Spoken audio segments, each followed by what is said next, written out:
Hello everyone, I'm Flora Chong from Toronto Alpha.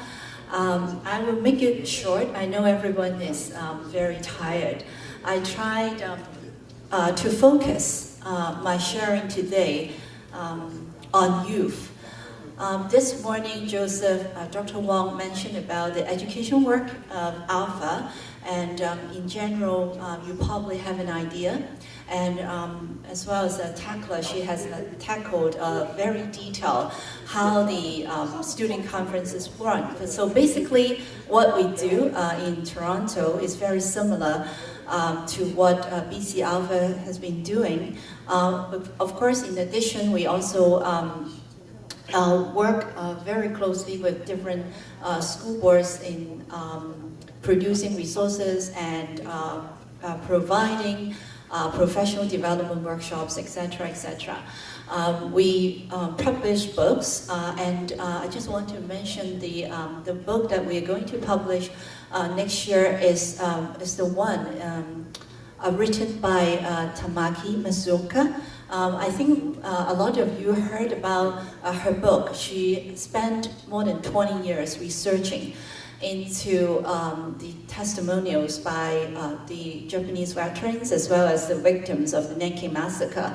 And a few years back, we met, and then we came up with an idea of publishing the English version of her book, because as we found out just now, Professor Su has mentioned how the impact of the English book has on the education work in North America and West. So we decided to do an English translation, but instead of translating all 100, 200 altogether testimonials, we picked only 22. It was picked by Tamaki herself. And all these testimonials will go by a matching in massacre sites. So basically there will be 5 different massacre sites, and Tamaki, she picked 4 to 5 testimonials, 2 from the Japanese soldiers who committed the crime there, and another 2 by the victims. So there's a matching over there. And we also include the historical background of Nanking Massacre in that book, as well as the biography of Tamaki Masuoka. I think her story, she is legendary, and so we hope that her story will inspire readers. And this book is, and also we have invited Professor Mark Selden. He's Japan-focused main editor, and also he's a professor in Cornell. He's going to write a foreword for this book. So we look forward to the publishing of this book, and also the publishing of an entirely new teacher's resource guide, which actually carries the main mandate or the vision of what Dr. Wong mentioned. We go beyond the Sino-Japanese War. We go beyond the atrocities. This new teacher's resource guide will lead our teachers and students learn about Asian Pacific War with a brand new perspective. There are altogether 9 chapters in this new resource guide, starting from an overview, which most of the teachers can use, and then followed by a chapter on imperialism and militarism of Japan. We try to explain to the students why this happened, because we don't want to just pinpoint the atrocities, the evil deeds of the Japanese. Actually, every nation did bad things, and every one of us did bad things. So we were trying to teach the young people, from the humanity perspective, and let them understand why Japan come to the point of committing so many atrocities. So we also have a chapter on the atrocities, of course, but the atrocities, we will also include the atomic bomb, because we think the atomic bomb itself is an atrocity against humanity. And we also have a chapter on women at war. That is paraphrased in Comfort Women, the military sexual slavery. And also another chapter on the post-war politics. In order to understand the current geopolitics, we need to understand what happened after the war, right after the war, like the Cold War politics. We want the students to understand what why the very complex reason why Japan can still deny. And then we will have a chapter on justice and international law. It is geared for the law students. Want them to see from a perspective of the legal perspective, why Japan, what excuses Japan used to defeat all the court cases, and we want to entice the students, the law students especially, to look into this part of the Asia-Pacific War and research into it. And we also have a chapter on the war memory that includes the Japanese revisionism, how we remember the war, how we make use of the war for nationalism. And the last chapter, which we think is very important, is the upstanders, standing up for peace and reconciliation. And of course, the story of Iris Chang will be there. We will quote individual examples, like Iris Chang, like Inaga, and like these kind of people who did something, and then so that the young people can learn from these examples. So it is a very brief introduction of this resource guide, and we definitely will share this resource guide with everyone, our sister organizations around the world. And so teachers from China, Korea, or Japan can make use of these resources and do their own lesson plan.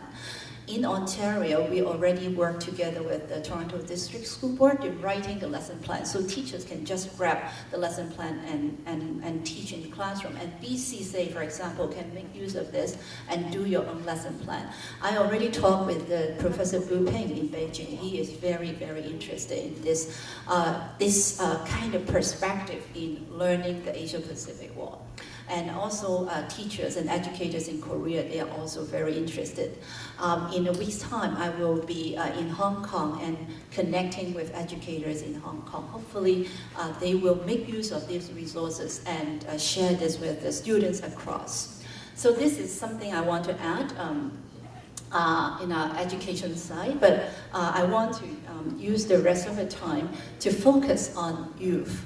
I guess Wang Xuan and Professor Su, we mentioned that there are not too many young people here. Yes, we found this is a huge problem. I agree with what Wang Xuan said. We will be history too. So in order for us to continue this work, which is very important, we need successors. We need young people to continue the work. Before I go on, I want to show you a short video made by us last year. It's called Metamorphosis. The reason why we want to use this term is we see young people. Especially me, I have lots of chances to work with young people, and I see how they transform.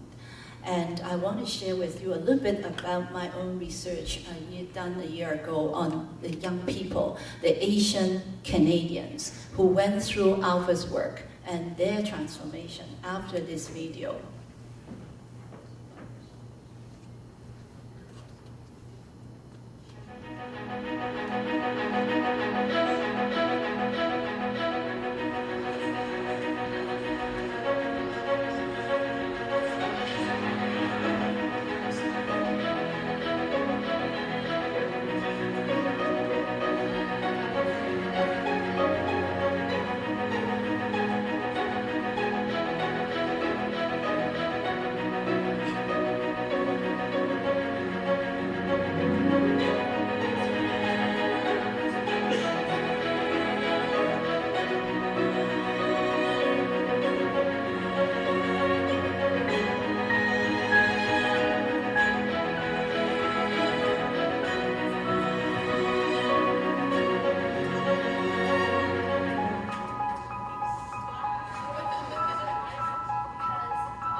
going to be shocking and maybe very hard to accept that these things happened, but it's important to know it happened. But now we must take the past and learn from it, digest it.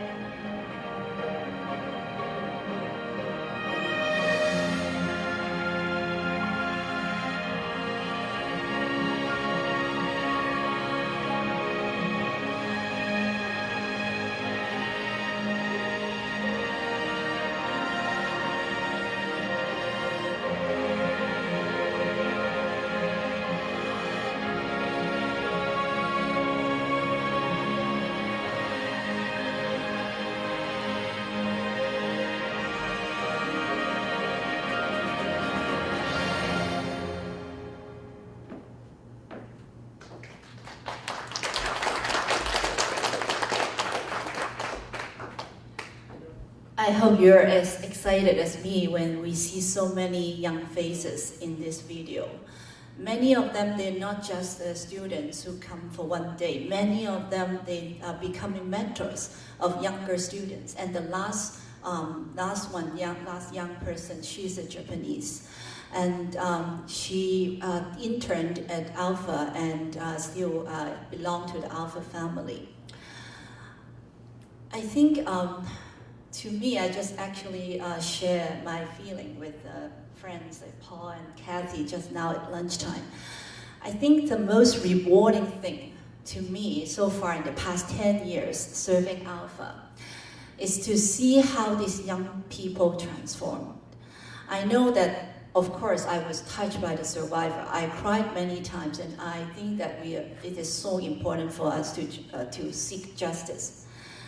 But alongside with seeking justice, I think we have to move on. What is next? And the young generation, I think, is our future. Without them, what we are doing now will come to a stop, complete stop, within 20 years maybe. And so we need them. But on the other hand, I found out through one of my researches done recently, they also need us.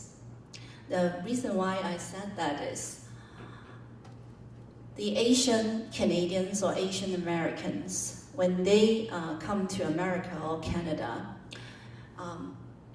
there's a problem in finding their own identity. I got this answer from a research, so I interviewed quite a number of Asian Canadians, including Japanese, Korean, and Chinese. And they all told me about that. It is difficult for them to seek identity. The reason is there's very little talk at home about their heritage. And there's also very little talk about in school, especially, as most of the curriculum are Eurocentric. So to them, it is very hard to find the link. But Alpha's work filled the gap. 100% of them told me that after their experiences with Alpha, after learning this history, they found the link to their heritage, to their identity. And they realized that being Chinese or being Korean is not that bad. And then they found the link to seeing the grandmas, the suffering of that women, and related to their own grandmothers. So from there, they developed an interest to understand a little bit more about their own culture and a little bit more about what they can do to make changes to this world. And through this research, actually, I was shocked myself because I didn't realize for the past 9 years, I always think that it is natural. It is so just to do this, and the young people will help us to continue this work. But I never see the other side of the story. I think all of us here will have a strong passion for this cause. And also most of us would love to have our younger generations to get involved, but it is so hard for us to get them. The reason why, and after the research, I found out we did not get the way to get them. So getting the chance to know about this history from a perspective that is not laying blame, from a perspective that is not emphasizing hatred, is something that they want. This is something I learned from them. So that's why I want to share this finding with you, for us to have future. I think to entice this, to engage these young people in the way that they want is very, very important. In Alpha's work, we try to give them the critical understanding. We tell them this is the information you have. And then there are the dark side of humanity, there's the bright side of humanity. And what is the bystander, what is the upstander? And then you have the choice. So these young people started to think. And there are many, many different ways for us to get the young people, and I just want to share with you some of them. One very effective way, I hope all the other chapters can work this way. We connect with the overseas universities to get the summer university interns and work together with those universities. That is one of the ways. It's free for us. They come. We have actually a partnership with the University of Hong Kong for 3 years. And it is under a global citizenship program, so they send students over, and the students paid on their own. Alpha only plays a role of mentorship. So when the student came, I would sit down with them and discuss what will be the area of interest for research. So they, and then they start to research. And throughout the 2 months, and they've changed quite significantly. And I think Joseph will agree with me. We see these young people coming from Hong Kong, you know, very sheltered. Sometimes they are not sure, but they find it interesting and also a chance to go overseas. That is usually the reason. But then after the 2 months' time, they see things differently, and then they went back to Hong Kong or to Korea or other places, and then they share this information with their professors, with their fellow students. So this is one of the way. And also we open up Alpha for volunteers. Throughout the years, or especially in the summer, we welcome volunteers. We don't ask the volunteer to come and like take data. Yes, some of them may do that, but then we also let them have a chance to learn. And we have just in the past fundraising event, we have one Korean young girl. She came to Alpha to work as a volunteer at grade 8. It is very young. We was all shocked. Actually, she's the daughter of the Korean consulate in Toronto. We didn't know that, but she came at grade 8, and then after a few months, when she is very enthusiastic, and she wrote things to my surprise at her age. And then we asked her if she could share her feeling at the fundraising dinner. She said, yes, of course. Can you imagine at her age? I remember when I was at her age, I didn't know anything and very shy, but she was there to stand in front of hundreds of guests and share her feeling. And her work also inspired many other people as well. So this is the way that we entice young people. And then we move on. Some more mature volunteers will become mentors of the younger ones. Every summer, we organize student camps. We call it Humanic Team. The name of the summer camp, Humanic Team, is a 1-week summer camp. And throughout the week, they are not only learning the World War II in Asia. This is the context that they need to learn, but they also learn about how to seek their identity. What is their identity as Asian Canadians, and also how they can connect with the rest of the world, and what can they do in the end. The last day is they probably, every one of them will write something, what they want to do. And I can give you an example. One of the participants, when he came, we shared, what do you want to be? And he said, I want to be a lawyer, very firm. He's grade 10, and said, I want to be a lawyer. And at the last day of the camp, he shared with us, now I'm very sure I want to be the human rights lawyer. And for this, we feel so satisfied. It doesn't matter whether these young people will come back and share Alpha's work, but I'm sure that at some point in their life, in the future, they will share this. This has been, this seed is already planted. And somewhere, whatever position they are doing, they will be the future leader. So I think this is something bigger than what we used to continue on, or like it's much bigger. And this is something that the young people really enjoy and really like. I'm not saying that all the other things are not important. They are very important. But when this finding the youth to continue our work, I think is of urgency, because we don't have many years. I'm thinking of retirement, and so I think in certain number of years, we really need these young people who has the passion and commitment to continue. And as you can see from the video, we also hire young staff, very young. And through the working with Alpha, they build up their own passion. Doesn't have to be Asian, they can be Caucasian, any ethnic groups. So we hope that in 10 years' time, we will have another group of young people, not just from North America, but hopefully from China as well. I really hope that we can have young people from Korea and Japan.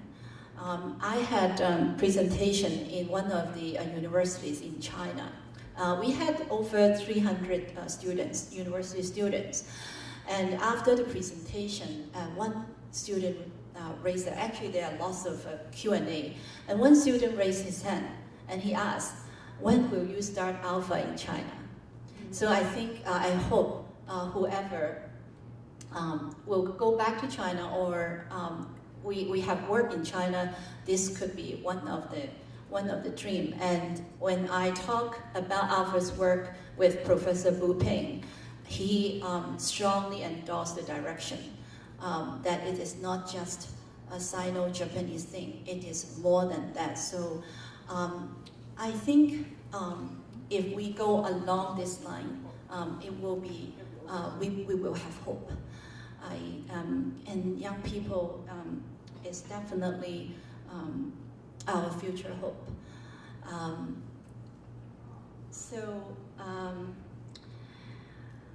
Well, I think as the time, I will stop here, and when we have more time to discuss, actually I can talk about it like Takla or like Dr. Wong, or we can talk about this for a whole day, but I think it's about time for us to go.